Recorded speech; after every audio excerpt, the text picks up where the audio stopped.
Hello, sinners. How are you?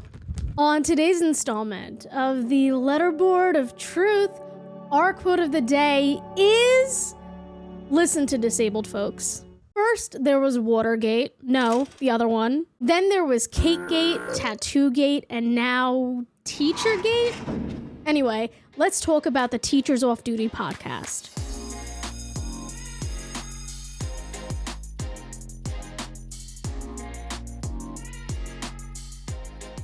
If you've been paying attention, you know that the American public school system is a dumpster fire. Corrupt politicians continue to undermine K-12 curriculum by banning literature about intersectional topics like gender, race, and sexuality, and it seems like the ban is only escalating. As of 2020, according to the Century Foundation, public schools are underfunded by nearly $150 billion a year. That's right, I said billion.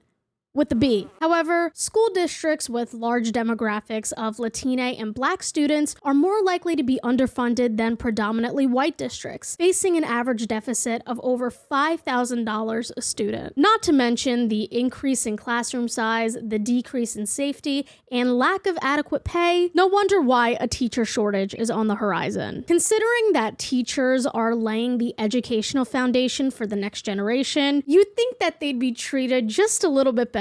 As someone who's in their mid-20s and graduated years ago, the idea of stepping into a school again still sends shivers down my spine. You couldn't pay me enough money to go back to high school for a week. So the fact that teachers can do that 5 days a week for 9 months out of the year is incredible. Don't get me wrong, I've definitely had my fair share of bad experiences with teachers, but that doesn't take away my undying respect and admiration for them. However, teachers aren't immune to criticism, which brings me to the topic at hand. So we'll be talking about the controversy surrounding the Teachers Off Duty podcast that's emerged recently. This podcast is one of 4 shows produced by a media company called Bored Teachers. According to Bored Teachers' About page on their website, Bored Teachers is a platform for educators to escape the chaos and find humor in the frustration and exhaustion that comes with the teaching profession. It's inspired by the sweat, the tears, and the unrelenting passion of underpaid and overworked teachers all over. It's your portal to share laughter, release stress, and empower and celebrate all who dedicate their lives to shape the young minds of our future leaders. The main players in today's controversy are Gabe, Tell, Lauran, and Devin. Gabe Dannenbring is a middle school teacher with 1.6 million followers. Then there's Tell Williams, more famously known as Mr. Williams Pre-K on TikTok. He's a preschool teacher and therapist with 2.5 million followers. Next is Lauran Woolley, a 5th grade teacher with almost 6 million followers. And finally, there's Devin Siebold, a former teacher turned comedian with 212,000 followers. He's also the co-host of Crying in My Car, another podcast produced by Bored Teachers. I should mention Devin was only a guest for this episode. Tell, Lauran, and Gabe are recurring hosts of Teachers Off Duty, but from time to time, other educators under Bored Teachers make a guest appearance. The premise of the podcast is that it's hosted by teachers who share their experiences working in education with a comedic twist. I'd never really seen or listened to Teachers Off Duty before this all happened. Clips from the podcast have shown up on my For You page from time to time, but other than that, my opinion on them was pretty neutral. The clip in question is from an episode uploaded on April 9th called Parent-Teacher Conferences Gone Wrong, but it only started circulating over the past few weeks. The conversation started with Lauran talking about how she's not looking forward to upcoming parent-teacher conferences. Everyone teaches at different grade levels, so they asked Lauran what parent-teacher conferences were like at her elementary school. This led into the discussion of whether or not she likes having the student in the room during the meeting. I think there are benefits to both.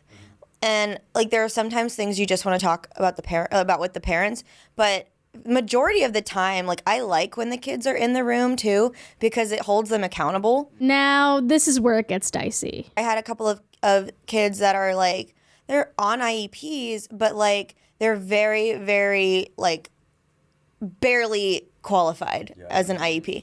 And so I'll talk to the parents and be like, there's like, they have every ability to do this, and this, and their grade is this. And I'm telling them like, oh, they have a study guide, they have this, I send home. And the parents just go, really? I didn't know about that. And they like, look is the best. yeah. Lauran told a story about a couple students who weren't fully honest about bringing home their schoolwork. But what many people, including myself, have an issue with is Lauran saying that these kids barely qualified for IEPs. In case you're not familiar with the American public school system, an IEP, or Individualized Education Program, is a legal document under United States law that is developed for each public school child in the U.S. who needs special education. It is created through a team of the child's parent and district personnel who are knowledgeable about the child's needs. An IEP is slightly different from a 504, which is a similar document that increases accessibility in classrooms for disabled students. A 504 plan is geared towards ensuring a student has equitable access to a learning environment. An IEP focuses on educational benefits and often includes direct services such as speech or occupational therapy. To get an IEP plan, a student's disability must interfere with their ability to fully benefit from the general education curriculum, meaning that they need specialized instruction. To get a 504 plan, a student's disability must hinder their ability to learn in a general education classroom without accommodations. Following Lauran's story, Gabe joked about how the car ride home will be awkward after the parents find out their child is lying. You messed up. I love that moment when you tell the parents what's going on, and then the parents just slowly turn and look at the kid like,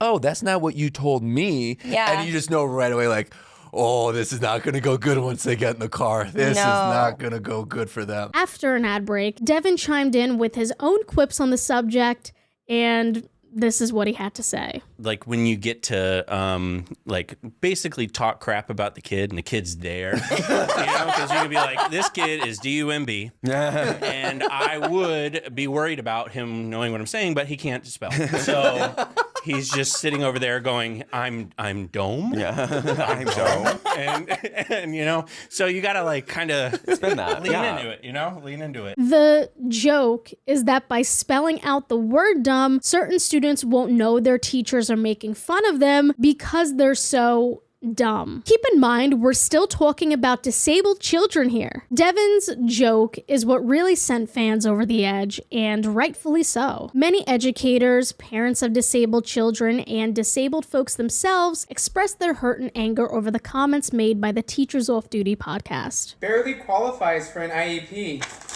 Student is too DUMB to understand what you're saying.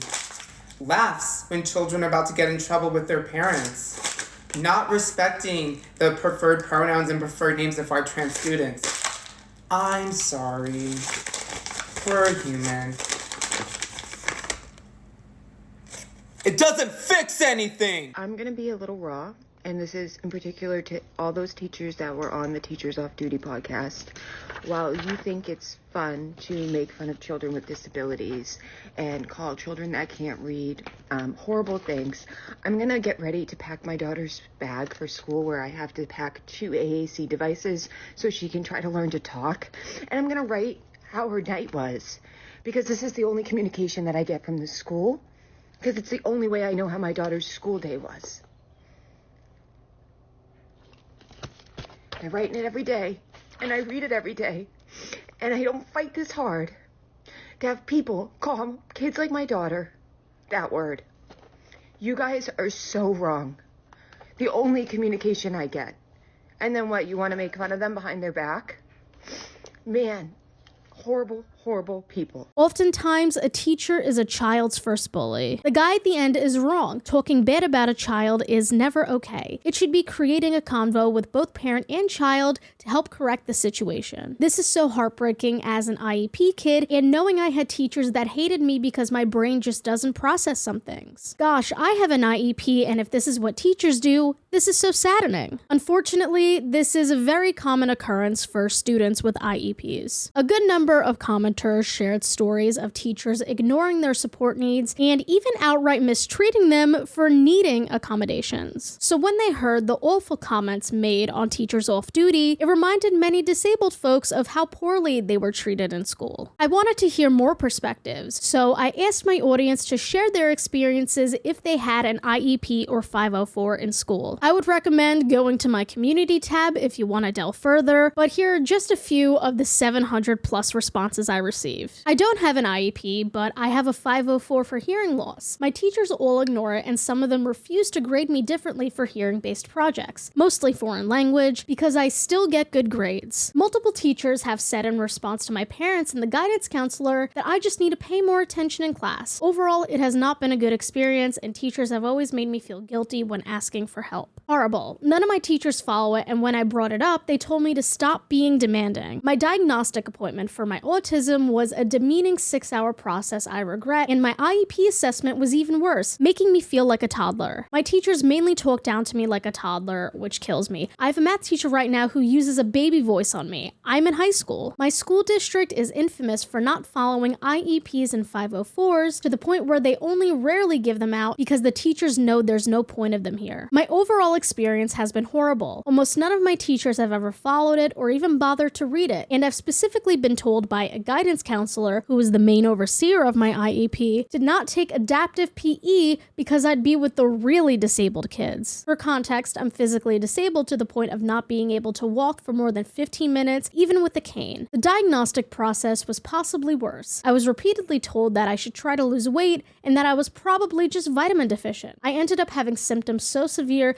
that we had to go to the literal Mayo Clinic just for them to tell us that they didn't know what it was and for us to wait it out. Eventually, I was diagnosed with CRPS, POTS, EDS, and a few more things, but it took many years. My teachers treated me fairly normal, but I'm physically disabled and not visibly unless I'm using my wheelchair or cane. My middle school gym teacher was horrible though. At one point I told him I couldn't play volleyball because it hurt, and he said no it doesn't, and made me play anyway, which left me unable to use my arms for anything the next few days. Overall, the system as we have it is extremely ineffective if you'd like to keep your child in public school, unfortunately. That's not to say that people haven't had positive experiences as well. In the first grade, I started to be pulled out of normal classes to be put one-on-one with another teacher to help me keep up with my peers. It continued like this until I switched schools in 4th grade, and that was when I actually tested to see if I had any learning disabilities, which I actually did. After this was confirmed, all of my teachers, including my mother and myself, were brought in for a conference to discuss exactly how the teachers were going to be helping me keep up in classes. Basically, for core classes, there would be another teacher or aide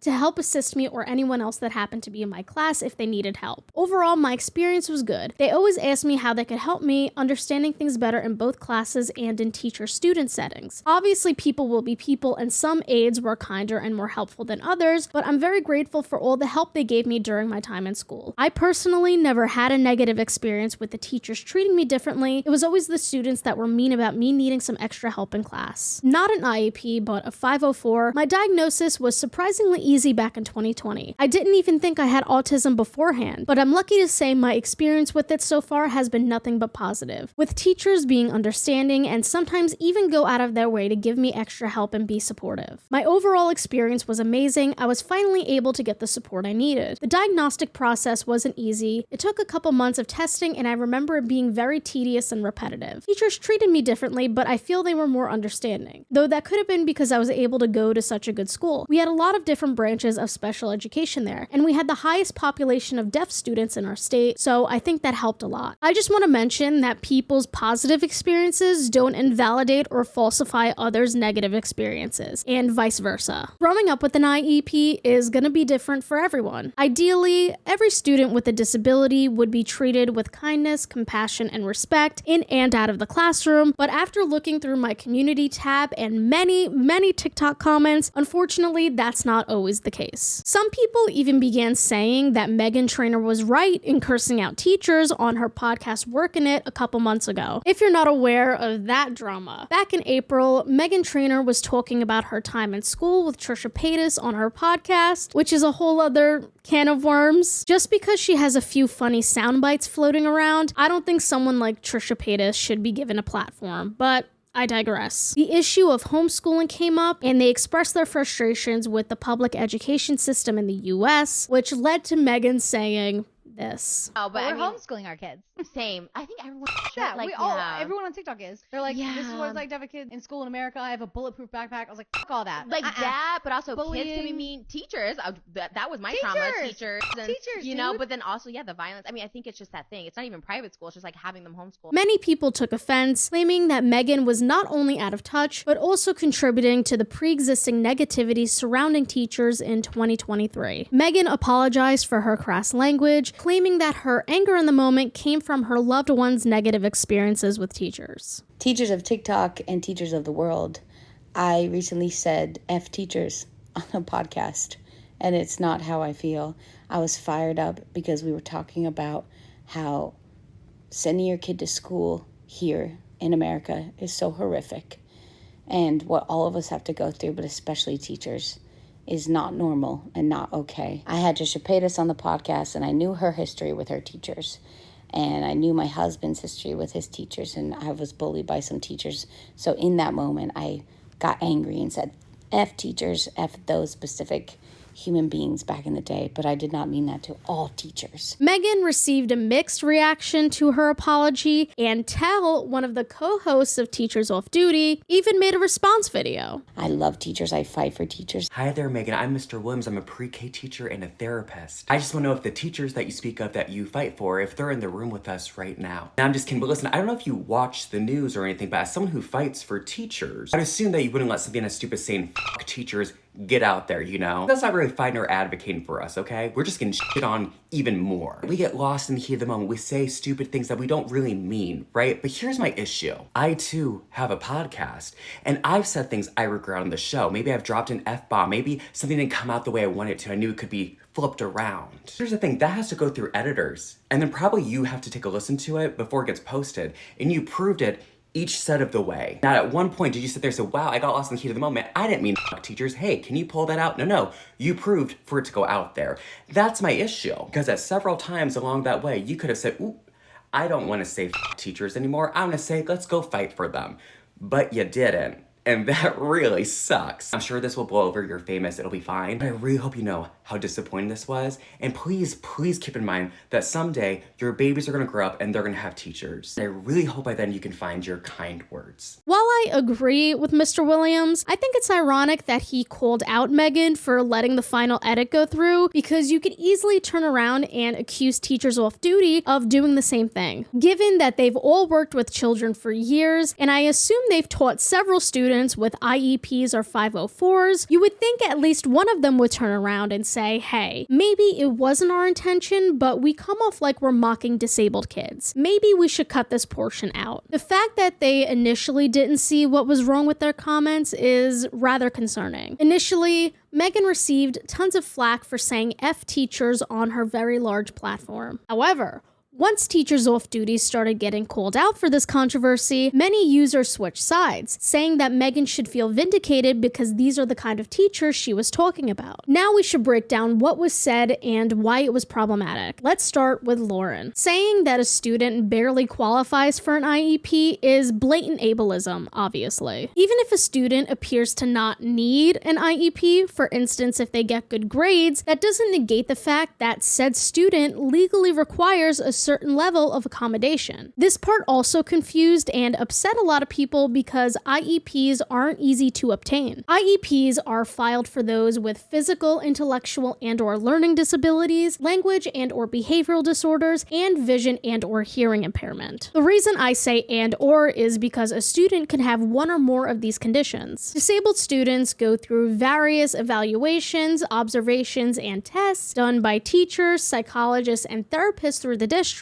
in order to determine what accommodations they need in and out of class. This could include special needs classes, speech therapy, occupational therapy, test modifications, counseling, transportation, and vision or hearing therapy. IEPs are reviewed at least once a year to ensure that the accommodations are helping disabled students make progress. So by saying that certain students barely qualify for IEPs, that's dangerous rhetoric to push because it only makes it harder for disabled students to receive extra help no matter what level of support needs they have. Every student with an IEP is different, even those with the same disability. For example, Two students might both have autism, but their support needs could look completely different. That's why an IEP is tailored for each child. Going back to the students who lied about bringing work home, I've seen a couple commenters mention that this could be a sign of ADHD or attention deficit hyperactivity disorder because a common symptom is forgetfulness. Granted, we don't know these children or their situations, so take what I say next with a grain of salt, but if this is the case, regardless of what conditions these students may have, it's pretty common for children not to speak up when they're struggling. People in general are often too afraid to ask for help because they don't want to look incompetent or incapable, and this goes for adults and children. Psychologists used to believe that kids didn't worry about what others thought of them until the age of 9. It has since been proven that children as young as 5 years old can worry about how they're being perceived by their peers. This fear of judgment and scrutiny from classmates and teachers alike can discourage disabled students from utilizing their accommodations. And lest we forget Devin's awful comment at the end. This kid is DUMB, and I would be worried about him knowing what I'm saying, but he can't spell. So he's just sitting over there going, I'm dome. Yeah, I'm dome. And you know, so you gotta like kind of spin that. Lean into it, you know? Lean into it. This part made my stomach churn. Joking about how fun it is to talk crap about a student in a way that highlights how dumb they are is truly despicable, especially when having a disability doesn't dictate someone's intellect. Disabled folks of any age are fully capable of being smart, talented, and thoughtful human beings, even if their brains process the world a little differently. Even if the hypothetical student he was making fun of was neurodivergent or able-bodied, it doesn't matter. It was a tasteless joke. Some people argued that they had moved on from discussing IEPs, so Devin was making fun of neurotypical students, which is still not okay. It's not a teacher's job to raise their students, but as their educator, it is your responsibility to create a safe, judgment-free environment where students can ask questions, make mistakes, and just be themselves. This attitude right here is the reason why so many children with disabilities are afraid to come forward and ask their teachers for help. After a week of backlash, Teachers Off Duty finally responded. On the podcast's TikTok and Instagram pages, they posted a glorified Notes app apology against a purple gradient background. Like I usually say in these sort of videos, this was more so an acknowledgement rather than an apology. Dear valued listeners, viewers, and followers, we recently posted a clip from an episode about parent-teacher conferences on the Teachers Off Duty podcast social platforms that included a conversation in which we regret that our words and thoughts were not carefully chosen. We know this conversation has caused pain, and we apologize and take responsibility for everyone that it hurt, whether it be a student, parent, or fellow teacher. As teachers, we always want to advocate for our kids and educators and always try to keep them out of harm's way. Unfortunately, during this recording section, we fell short of that. Additionally, looking back, a joke was made that upon listening to your concerns and reflecting, we see was wrong and in poor taste. Often, we use comedy and humor on our podcast that we hope listeners understand is never intended to be malicious, and though intentions weren't meant to be so, the impact it left was. While there may be hundreds of other published episodes in which we show and express our support and how we advocate for our profession and our students, this one failed to do so. Thank you for everyone who called us into a conversation and expressed how our words were harmful and have now given us the opportunity to reflect on how we can learn to do and be better educators and advocates. As always, we appreciate your support and will continue to make a more conscious effort to use our platform to spread happiness and empower others. Most users were not impressed with their lackluster apology or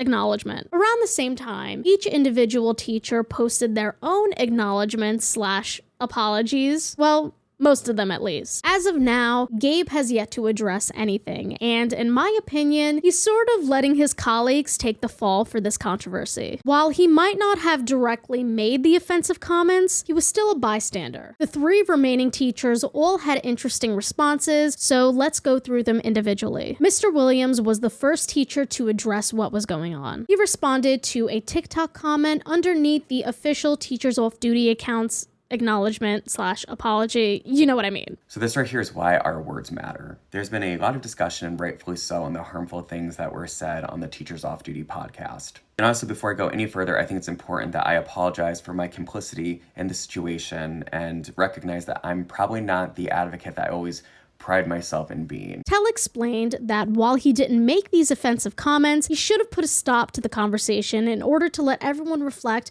on how these statements could affect their viewers. Teachers as advocates, we have a responsibility to give a parent a peace of mind that they're leaving their child with someone who loves and respects and is going to look out for their child. And obviously those comments did not reflect that. There's a lot of nuance in this conversation that makes things messy, but to be completely transparent, to say those out loud will be an excuse. And to the parents and the followers and the students that might watch the podcast, you don't deserve excuses. You deserve to feel heard, and you deserve for us to acknowledge the impact of harm that we caused and to take responsibility for that. This took a group of people that are already marginalized, and it made them feel othered even further, and for that I am incredibly sorry. He then recalled the times he talked about growing up with an IEP and how he never want others to be treated or looked at the same way he was in school. I know I've shared a lot on here about my personal experiences of someone with a learning disability and my experience with my own IEPs when I was in school, and I would never want a student or a parent to feel the same way I did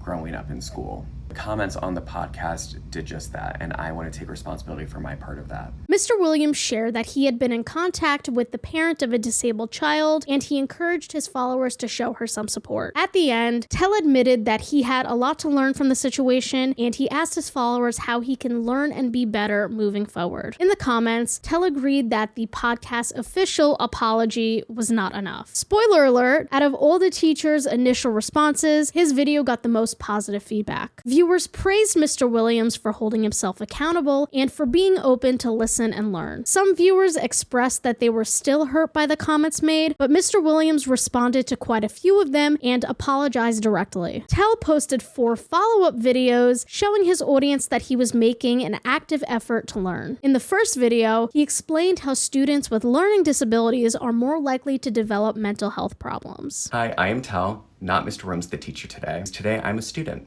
I have some learning I have to do, and I invite you to come and learn with me. So children with learning disabilities are often overlooked and undiagnosed with mental health issues. And no, it's not because they don't have mental health issues. What's happening is we're looking at the symptoms, we're attributing them to their learning disability instead. In fact, people with learning disabilities have a 25% higher chance of having a major mental health issue, where the people who don't have any learning disabilities are about a 17.5% chance. One study actually showed that 54% of people who have a learning disability also have a mental health illness. That's 54%, and that number is dramatically lower because, like we said before, usually they don't get diagnosed with mental health disorder because symptoms are attributed to their learning disability. Specifically, children with a learning disability are 4.5 times more likely to have mental illness. In his second follow-up video, Tell shared statistics regarding the mental health of parents of children with disabilities. In the third follow-up, he thanked his audience for being so receptive and the numerous disability activists who came forward to have a conversation. It's not your job as someone with a marginalized status to educate me, but the fact that you've been willing to do that,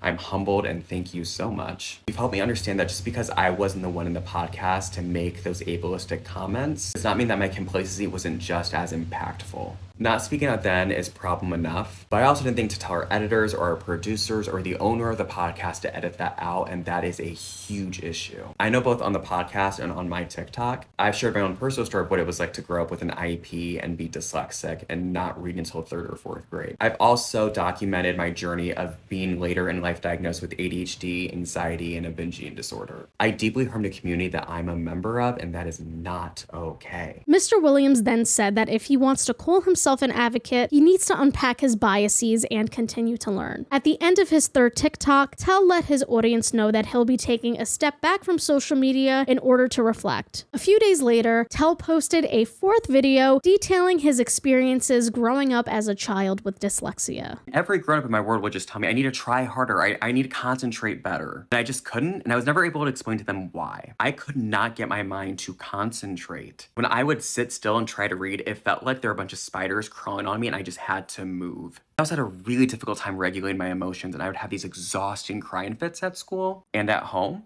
and at the babysitters. I also had a speech impediment. I talked so quickly. My teachers couldn't understand me, so they'd have my sister come and translate what I was saying for them. I was aloof. I'd get these rapid waves of anxiety. I would space out sometimes. And with all of that, they would only attribute those symptoms to my dyslexia. They'd compare my behavior with the other kids in class that were dyslexic, and they'd get frustrated with me. Now, people with dyslexia can absolutely feel those symptoms, especially the anxiety of like having to read and not being able to have the ability to perform the way that adults want you to. And at 29 years old, he was finally diagnosed with ADHD. At the end of this final TikTok, he told his audience that he'll continue sharing what he's learned. And like his initial apology, viewers appreciated Tell's sincerity and compassion. By this point, most people agreed that he was handling the situation the best, but I can't say the same for this next response. Most people, including myself who've kept up with the controversy, would agree that since Devin made the biggest mistake, he owed the biggest apology. In total, Devin's acknowledgement is almost 5 minutes long, filled with almost 5 minutes worth of excuses. Hello, everybody. So as you probably know, there was an episode of Teachers Off Duty that I was on, and I was recently made aware of a clip that came out on the Teachers Off Duty page. Now, when I first heard about the clip was from a phone call from somebody yelling at me about what I said. And I said to myself, that's absurd. I would never say that. Why would I ever say anything like that? Now, I know some of you may not know what the clip is, and I'd be happy to show it to you. Hold on one second. Devin replayed the clip in question from TikTok, saying how disgusted he was with himself. Devin revealed that he has 2 children with IEPs, so he would never say something like that. It was baffling to me because I remembered I did Teachers Off Duty, but I do not remember ever mocking people with IEPs. That's absolutely disgusting. And then I realized that the clip was edited. In fact, if you go to the Teachers Off Duty YouTube or listen to the full episode online, this is what you'll see. He then proceeded to blame the final edit of the episode. According to Devin, a full minute passed between Gabe's last comment and his joke because of an ad read. Allegedly, we, the audience, missed out on a whole 60 seconds of conversation, thus his joke was taken out of context. It always is, huh? Which to me, in my opinion, is still not an excuse because Devin is still calling kids DUMB in this hypothetical situation, in this joke, and that's not okay. Almost an entire minute passes between Lauran's comments on IEPs and my comments, and yet when I look at it on TikTok, there's a 5-second clip of her comments, then immediately to my comments, as if I'm openly mocking individuals with disabilities. Again, my own children are individuals with disabilities. I'm not mocking them. That clip was edited 1000% out of context and shortened so that people could stitch it on TikTok, and they are. And I get the outrage because when I see it, I'm outraged. I'm absolutely outraged. Knowing that people are seeing that, it's disgusting. Devin claimed that he has nothing to do with the editing, even though, as we learned from Mr. Williams, any of them could have gone back to the editors or producers and asked them to cut this portion out. Devin reiterated that he's never called a student dumb, and his joke was based on this Hank Hill meme. What I failed to recognize is that those fake comments, those situations that I'm making up in my head have a very real impact to people that watch this stuff online, to people that listen. And for that, I absolutely apologize. I apologize for the joke. I apologize for the impact it's had on people. I apologize for the words that I used, that I take responsibility for, and I want to make it right. I welcome any discussion. My DMs are open. I've been trying to respond to as many people as possible, and I do want to say, obviously, you know, there's no justification for it, just an apology that is due and that is warranted and that is sincere. I apologize. Many viewers were not happy with Devin's response. They felt like Devin was using the editing as a cop-out to not take full responsibility, which is how I also interpreted his acknowledgement. I also noticed that he was only liking comments that praised him and going back and forth with people who criticized him. So, do you think Devin's comments were as harsh and insensitive as they sounded, or was he just taken out of context? I'll let you decide. Anyway, the day after the initial apology/acknowledgement was posted, Lauran uploaded a teary-eyed response. Hey everybody, it's Mrs. Woolley. I just wanted to come on and talk to you guys for a few minutes. I really try my best to be the best person that I can possibly be. I try to advocate for everyone. I try to be there for everyone. But I also know that I'm human. and I make mistakes, and I'm not perfect. There was an edited clip that went out on the Teachers Off Duty podcast page of me, and a lot of people are offended by it. And after listening to it myself, I'm also offended by it. Regardless of the context or the intention behind what was said, something that I said hurt people, and hurting people is never okay with me. I want to sincerely apologize to the people that I hurt. Damn, she really went to the Laura Lee School of YouTube apologies for that, huh? It hurts me so bad. Lauran went on to say that this clip does not encompass her thoughts on the matter, and she'll continue to advocate for her students and their families. Moving forward, she'll be careful of what she says and how she says it. So from the bottom of my heart, I am so terribly sorry, and I love you all, and I hope you have a great week. This is what I'd call a classic influencer apology, right down to the voice crack at the very beginning. And apparently, I wasn't the only one who picked up on this, since many viewers clowned on Lauran for her vapidness and insincerity. Apparently, Lauran realized that too, because a couple days later, she posted a second apology. In my opinion, this is how she should have initially addressed her comments from the podcast. First of all, thank you to all of the members of the community who have put in the work, who've spoken to me and have helped me to educate me and learn over the past few days. I want to address my first apology, because that wasn't it.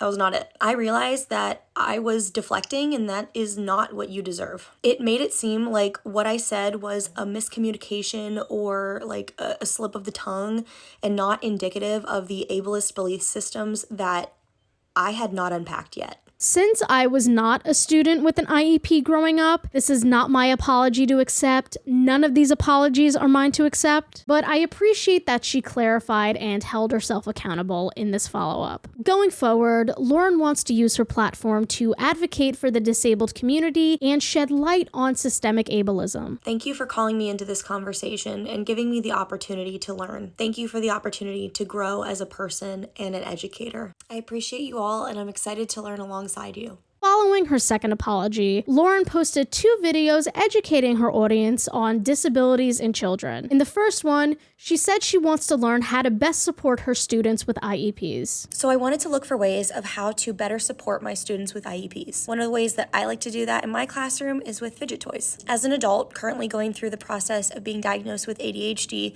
I've noticed myself fidgeting my entire life. I would sit in staff meetings and flip this ring back and forth in my fingers, and I didn't relate it to a neurodiversity until I started therapy. It was like allowing my hands to do something while my mind could focus on other things. Fidget toys do that for my students. As teachers, this is just one way that we can support our students with disabilities. I'll be back tomorrow to share more. In her second TikTok, Lauran shared that 1 in 36 children were diagnosed with autism in 2020. She went on to explain how autism spectrum disorder is a spectrum and how every autistic person has different support needs. Lauran said she spoke with various autistic individuals to gain some perspective. Most autistics will benefit from tools that dampen senses to minimize sensory overload. So things like noise-canceling headphones might be a good thing to keep in the classroom as an option. Another way is to try and avoid strong scents or smells. But ultimately, you're going to need to get to know your student, and who's the best resource for that? Their guardians. Realize that you're on the same team, and they're going to be a valuable resource to helping that student. And I'd love to learn any information, strategies, or tips that you'd be willing to share down in the comments. Bye! So, what now? Well, it seems like it's back to business over at Teachers Off Duty. After a 2-week hiatus, Teachers Off Duty posted an episode about prom season. However, in the description, they said, "Please note, all our episodes are pre-recorded in advance, sometimes not reflecting or addressing current events. All YouTube earnings made through this video will be donated to Communication First, a nonprofit organization whose mission is to protect and advance the rights, autonomy, opportunity, and dignity of people with speech-related disabilities through public engagement, policy and practice change, and systemic advocacy. While this doesn't undo the harm that's been done, I hope this leads to a continued positive change." According to TikToker and autism advocate Laura Hales, apparently she was invited onto the Teachers Off Duty podcast to discuss ableism in schools and how it affects disabled individuals. On the following day, Laura said that the recording session went really well, and surprisingly, Devin was the most genuine in their conversation. And with my luck, That episode will be uploaded the day I post this video, and if that's the case, or whenever it's uploaded, I'll make sure to leave a link in the description if you want to check it out. But as of the day I'm recording, that is the most updated information available. I just want to say right now that my intention with this video is not to cancel or demonize anyone involved. I've seen comments saying that a couple of the teachers were doxxed, allegedly. I don't know if it's 100% true, but either way, I don't support that. So please don't go to these people's pages just to harass them. That's not the purpose of my channel. With that being said, researching for this video made me realize how prevalent ableism is in our society, especially in our school systems. It's so important that we advocate for equal treatment and equal access for disabled folks. But like I said earlier, none of these apologies are for me, but if you are in any of the communities hurt by the comments made on Teachers Off Duty, I would love to hear your insight down below. So if you feel comfortable, feel free to share. I would also love to make more videos about ableism going forward because I feel like it's an underserved topic. So if you have any stories or topics surrounding ableism that you'd like to see me cover, please let me know down below. And in general, I have a Google form where you could submit potential video ideas. So in general, if there's something you'd like me to talk about, that's the place to leave it. Anyway, thank you so much for watching today's video. If you liked it, make sure to give it a tiny thumbs up and subscribe down below. I love you guys. Take care of yourselves, and I'll see you next time with a brand new video. Bye!